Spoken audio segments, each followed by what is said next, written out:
లక్ష్మమ్మ తన కుటుంబ సంప్రదాయాలను గౌరవించే వ్యక్తి. ఆమె తన కొడుకు రవికి తన ఇష్టపడి కుదిరిన సంబంధం చేయాలనుకుంటుంది.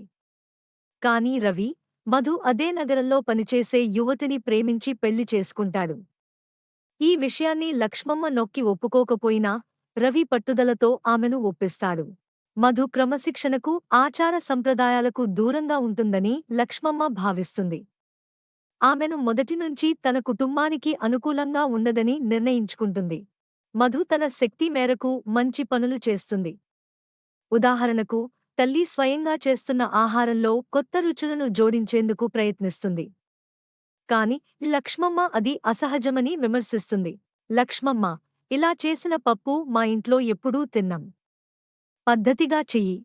మధు, అలాగే చేస్తాను అత్త, కానీ కొంచెం కొత్త రుచులను ప్రయత్నిస్తే మిమ్మల్ని ఇంకా సంతోషపరచగలుగుతాను.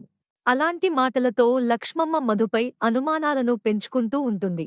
సీతమ్మ, లక్ష్మమ్మకు స్నేహితురాలు, మధుపై అసత్యాలు చెబుతుంది.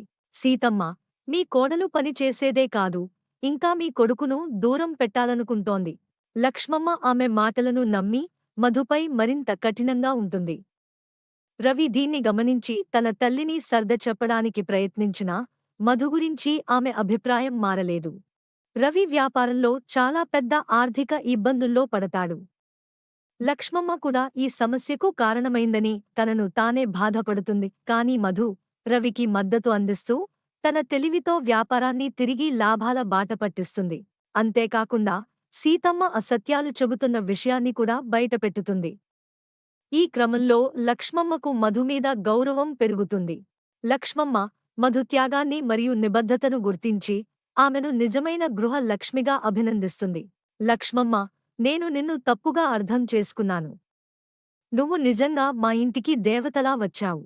మధు, మీ మాటలు నాకు గెలుపులాంటి ఫలితం అత్త. మొత్తానికి ఉన్న కుటుంబం ఒకటిగా మారి కొత్త ఆనందమయ జీవితాన్ని ప్రారంభిస్తారు. సహనం మరియు సహకారంతో కుటుంబ సంబంధాలను పటిష్టంగా చేయవచ్చు. ప్రేమ, నమ్మకం మరియు అర్థవంతమైన సంభాషణ సమస్యలను పరిష్కరించే మార్గం.